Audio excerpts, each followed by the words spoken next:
Hello everyone, welcome to my channel. तो भैया हम बात करते हैं हमारे डिसऑर्डर ऑफ थायराइड ग्लैंड्स। तो थायराइड ग्लैंड्स के अंदर होने वाली प्रॉब्लम्स के बारे में।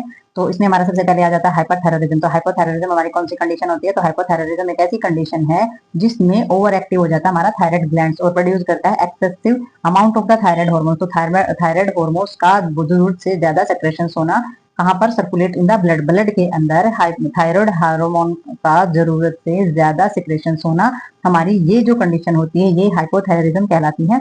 तो ये हमारा पर मीन्स जो है ओवर ग्रीक जो लैंग्वेज है उससे हमारा लिया गया है। और हमारा थायरोटॉक्सिकोसिस जो है वो एक टॉक्सिक कंडीशन है, यानी कि एक जहरीली कंडीशन है जो कि कारण किस चीज से होती है? एक्सेसिव थायराइड हार्मोन्स का बढ़ जाना, ये इसका कारण बनती है। यानी कि जहरीली, यानी कि जो हमारी नुकसानदायक जो स्थिति होती है वो हमारा थायरोटॉक्सिसिस होती है, जिसमें थायराइड हार्मोन्स जो होता है ये कारण होता है एक्सेसिव इंटेक करते हैं। अगर हम थायराइड हार्मोन्स का जरूरत से ज्यादा सेवन करते हैं या फिर प्रोडक्शन होता है थायराइड हार्मोन्स का, थायराइड ग्लैंड्स के द्वारा जरूरत से ज्यादा सेक्रेशन होता है, दो ही कंडीशन में हमारी कौन सी प्रॉब्लम क्रिएट हो जाती है? थायरोटॉक्सिकोसिस जो हमारी कंडीशन होती है वो हमारी आने स्टार्ट हो जाती है, और ये होती है हमारी हाइपरथायराइडिज्म के दौरान। तो हाइपरथायराइडिज्म जब हमारा होगा तो हमारी जो हमारी थायरोटॉक्सिकोसिस जो हमारी कंडीशन है वो हमारी उसमें हो जाती है। तो ये अपने आप में एक और प्रॉब्लम जो है बढ़ जाती है हमारी। तो ये डिसऑर्डर हो जाता है। इसमें हम थायराइड डिसऑर्डर जो है उसमें कुछ कॉज देखते हैं किस किस वजह से ये हमारा हो जाता है। तो कॉज में इन्होंने लिया गया है ग्रेव्स डिजीज जो होती है वो हमारा हाइपरथायराइडिज्म की वजह से होता है, यानी कि जो हमारा थायराइड ग्लैंड्स का जो ज्यादा सेक्रेशन होता है उसकी वजह से जो ग्रेव्स बीमारी होती है वो हमारी हो जाती है। तो ग्रेव्स डिजीज जो होती है वो हमारी बॉडी में natural defence system attack the thyroid glands. तो हमारा इसमें क्या होता है? इसमें हमारी बॉडी की जो नेचुरल डिफेंस है, यानी कि हमारी जो नेचुरल इम्यूनिटी सिस्टम जो होता है वो हमारा थायराइड ग्लैंड्स के ऊपर अटैक करता है। ठीक है, तो फिर क्या होता है? Thyroid fight by the making too much thyroid hormone. तो जब वो फाइट करता है, यानी कि थायराइड ग्लैंड जब फाइट करेगा तो वो क्या करेगा? ज्यादा से ज्यादा थायराइड हार्मोन्स का सेक्रेशन करना स्टार्ट कर देगा। Like many thyroid problem. तो इसमें जो हमारे जो थायराइड प्रॉब्लम्स हैं वो और ज्यादा मतलब कि क्या करेंगी? जो थायराइड प्रॉब्लम्स होती हैं वो समांतर कैसी होंगी? वो फन रन ऑफ फैमिलीज, यानी कि परिवार में जो है बढ़ती चली जाएंगी। जैसे कि परिवार में एक को हो जाता है तो उसके बच्चों को भी, उसके बच्चों को भी, इस तरीके से फैमिली में ये जो प्रॉब्लम है ये रन करती है हमारी। ठीक है, तो समटाइम जो हमारा हाइपोथायराइडिज्म होता है वो उसके कारण क्या होता है? उसमें swelling thyroid of the small growth of the thyroid card thyroid noodles. तो इन्होंने बताया है कि इसमें हमारा क्या हो सकता है? जो स्वेलिंग आ सकती है थायराइड ग्लैंड्स के ऊपर, स्वेलिंग आ जाएगी और स्मॉल ग्रोथ होनी स्टार्ट हो जाएगी थायराइड ग्लैंड्स के अंदर। तो ये हमारा क्या बोला जाएगा? थायराइड नूडल्स बोला जाता है। यानी कि अगर थोड़ी सी उसमें ग्रोथ होना स्टार्ट हो जाती है तो वो हमारा नूडल्स बोला जाता है, स्मॉल नूडल्स उसको बोल देते हैं। It can also the cause by the toxic adenoma. तो इसमें जो ये जो कारण होता है इसके कारण क्या हो सकता है? इसके कारण हो सकता है हमारा टॉक्सिक एडनोमा भी हो सकता है। टॉक्सिक एडनोमा का बिंग ट्यूमर, यानी कि ट्यूमर यानी कि कैंसर की स्टार्टिंग भी इससे हो सकती है। कॉमन सिम्टम जो इसके अंदर इंक्लूड किए गए हैं, एक्सेसिव स्वेटिंग, यानी कि जरूरत से ज्यादा स्वेटिंग होना, यानी कि पसीना आना स्टार्ट हो जाएगा, और हीट इनटॉलरेंस होना स्टार्ट हो जाएगी, यानी कि जो गर्मी है वो बिल्कुल ही बर्दाश्त नहीं होगी। तो ये हमारे रीजन रहते हैं ग्रेविस के। और ग्रेविस हमारा कब होता है? जब हाइपरथायराइडिज्म होता है। और हाइपोथायराइडिज्म क्या होता है? जब हमारा थायराइड ग्लैंड जरूरत से ज्यादा, यानी कि एक्सेसिव हार्मोन का सेक्रेशन करना स्टार्ट कर देता है, तो वो हमारा हाइपरथायराइडिज्म बोला जाता है। तो उसी की वजह से ये प्रॉब्लम हमारी क्रिएट होती है। तो आगे देखते हैं इसमें हम। तो ये भी हमारे कुछ और सिम्टम्स भी हैं। तो इन सिम्टम में इन्होंने बताया कि इंक्रीज बाउल मूवमेंट। तो बाउल मूवमेंट जो है वो ज्यादा बढ़ना स्टार्ट हो जाती है, यानी कि मल त्याग में वृद्धि हो जाती है। Tremor usually the shaking. तो इसमें कंपन होना स्टार्ट हो जाती है, ज्यादा मात्रा में कंपन होना इसमें दिखाई देना स्टार्ट हो जाता है। नर्वसनेस हो जाती है, और हमारा क्या हो जाता है? एजिटेशन, यानी कि घबराहट भी होगी, और नर्वसनेस जो हमारे अंदर हो जाती है वो होना स्टार्ट हो जाएगी। रिपीट हार्ट रेट जो है वो बढ़ना स्टार्ट हो जाएगी। वजन कम होना स्टार्ट हो जाएगा, थकावट होनी स्टार्ट हो जाएगी, आपको डिस्क्रीज हो जाएगा कंसंट्रेशन।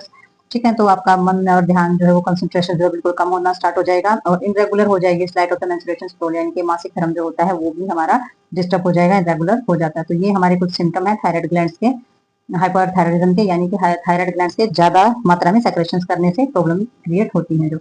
ठीक है, ये है हमारी ग्रेव डिजीज। तो सबसे पहले हम देखते हैं कि ग्रेव डिजीज जो है वो होती क्या है और उसमें हार्मोन्स का क्या रोल रहता है। तो ग्रेव डिजीज जो है वो इम्यूनिटी सिस्टम का जो डिसऑर्डर होता है, किस चीज का रिजल्ट होता है? हमारा ओवर प्रोडक्शन होती है थायराइड हार्मोन्स की, यानी कि हाइपोथायराइडिज्म की वजह से ग्रेव डिजीज जो है वो हो जाती है। Number of disorder of result of the hypothyroidism, यानी कि हाइपोथायराइडिज्म की वजह से और भी प्रॉब्लम क्रिएट हो सकती है। ग्रेव डिजीज जो है वो मोस्ट कॉमन कारण मानी जाती है इसके अंदर, यानी कि ग्रेव डिजीज जो है वो मोस्ट इंपोर्टेंट कारण माना जाता है कि हाइपोथायराइडिज्म की वजह से ये हमारा बीमारी जो है वो हो जाती है। बिकॉज द थायराइड हार्मोन्स जो effect number of the different body system sign and symptom associate with the grave disease can be the wide running and the significant से इन्फ्लुएंस यूर ओवरऑल वेलबींग। तो इन्होंने बताया है क्योंकि जो thyroid hormones होते हैं, थायराइड हार्मोन्स का जो इफेक्ट होता है वो हमारे जो बॉडी सिस्टम है तो अब उसके अलग अलग जगह पर पड़ता है, और साइन और सिम्टम जो एसोसिएट होते हैं ग्रेव डिजीज के कारण तो वो हमारे क्या करते हैं, वो हमारे संपूर्ण हेल्थ यानी कि पूरी की ओवरऑल जो हेल्थ हेल्थ होती है उन पर इसका असर पड़ता है। तो जो हमारी ग्रेव डिजीज जो है वो रेयरली लाइफ थ्रेटिंग होती है, यानी कि जान तो बहुत इससे बहुत ही कम मात्रा में जाती है, इतनी जानलेवा ये नहीं होती है। और ये इफेक्ट एनिमल, लेकिन ये सब कोई सब जगह को या सभी को इफेक्ट कर सकती है, किसी को भी इफेक्ट कर सकती है। और जो ग्रेव डिजीज होती है उसमें मोर कॉमन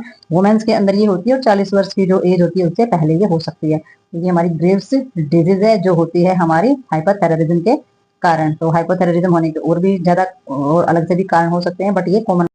तो भाई अब हम जानते हैं गोइटर के बारे में। तो सिंपल गोइटर है ये हमारी प्रॉब्लम। तो गोइटर हम बोला जाता है घिंगा रोग जिसको बोला जाता है, तो सिंपल गोइटर हम इसको बोलते हैं। Goitre is the enlarge of the thyroid gland. जब हमारे थायराइड ग्लैंड्स का साइज जो है वो ज्यादा बढ़ जाता है तो ये प्रॉब्लम हमारी होती है। इट इज नॉट कैंसर, ये कैंसर नहीं होती है, ये सिर्फ गोइटर है। गोइटर यानी कि थायराइड ग्लैंड्स का साइज में बढ़ जाना।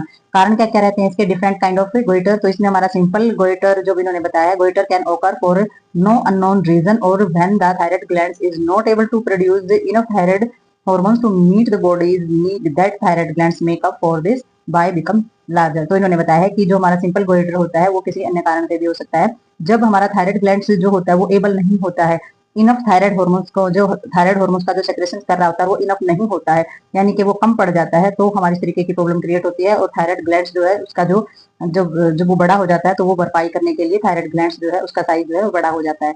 ठीक है, और वही हमारा गोइटर बोला जाता है। तो इसमें हमारा क्या होता है आगे, तो क्योंकि इसमें इसमें तो क्या होता है, इसमें तो इनफ जो हार्मोन सेक्रेशन नहीं करा तो उसकी वजह से ग्रंथि जो है उसका आकार बढ़ जाता है ग्लैंड्स का। और ये क्या होता है, ये हमारे टॉक्सिक जो हमारा न्यूडुलर गोइटर होता है उसमें इन्वॉल्वमेंट होती है हमारी enlarge thyroid glands of the contain of small round growth card of the noodles. तो इसमें क्या हो जाता है, इसमें हमारी टॉक्सिक यानी किसी भी टॉक्सिक चीजों की वजह से जो गोइटर होता है उसमें इन्वॉल्वमेंट होती है कि थायराइड ग्लैंड जो होता है ना वो हमारा कंटेन करता है स्मॉल राउंड यानी कि गोल गोल हमारे जो न्यूडल्स में ग्रोथ यानी कि वृद्धि करना स्टार्ट कर देते हैं। ठीक है, तो उसको हम क्या बोला जाएगा, नूडल्स बोला जाएगा। तो नूडल्स क्या करते, क्या प्रोड्यूस करते हैं, ये बहुत ज्यादा मात्रा में थायराइड हार्मोन का प्रोड्यूस करते हैं। तो थायराइड हार्मोन्स के प्रोड्यूस करने के लिए हमारी दो कंडीशन हो जाती है, इसमें ग्रंथि का साइज बढ़ जाता है और इसमें ग्रंथि का साइज बढ़कर नूडल्स बनना स्टार्ट हो जाते हैं। और फिर वो करते हैं हमारे थायराइड हार्मोन्स का ज्यादा मात्रा में सेक्रेशन, ताकि हमारी जो बॉडी है उसको इनफ हमारा हार्मोन जो हमारा थायराइड हार्मोन्स है उसकी कमी पूरी की जा सके। तो ये हमारा रीजन रहता है गोइट्री। ये हम इसके अंदर देखेंगे, ये हमारा जो है ये हमारा गोइट्री दिखा रखा है। तो गोइट्री में उन्होंने दिखाया इनलार्ज थायराइड ग्लैंड्स इन गोइट्री। तो गोइट्री में आप देख सकते हो कि ये वाली जो कंडीशन है, ये यहाँ पर जो साइज हमारा बढ़ा हुआ दिखाई दे रहा है, ये हमारा गोइट्री प्रॉब्लम है। और ये हमारा थायराइड ग्लैंड्स का साइज बढ़ना या थायराइड ग्लैंड्स के अंदर न्यूडल्स हो जाना, ठीक है, स्मॉल स्वेलिंग आकर के जो हमारा साइज बढ़ जाता है, तो वो प्रॉब्लम जो होती है हमारी गोइट्री बोली जाती है। ठीक है, तो ये हमारा इसमें डायग्राम में दिखाया गया है। तो आप इसमें देख सकते हैं कि ये हमारा थायराइड ग्लैंड्स होता है, पीछे की साइड हमारे पैराथायराइड ग्लैंड्स होते हैं और ये बटरफ्लाई में थायराइड ग्लैंड्स होते हैं यहाँ पर। तो उनका साइज बढ़ा हुआ होता है, तो आगे से जो कंडीशन होती है वो हमारी ऐसी दिखाई देती है। तो ये हमारा हो जाता है गोइट्री, जो कि थायराइड ग्लैंड्स में गोइट्री की कंडीशन जब हो जाती है तो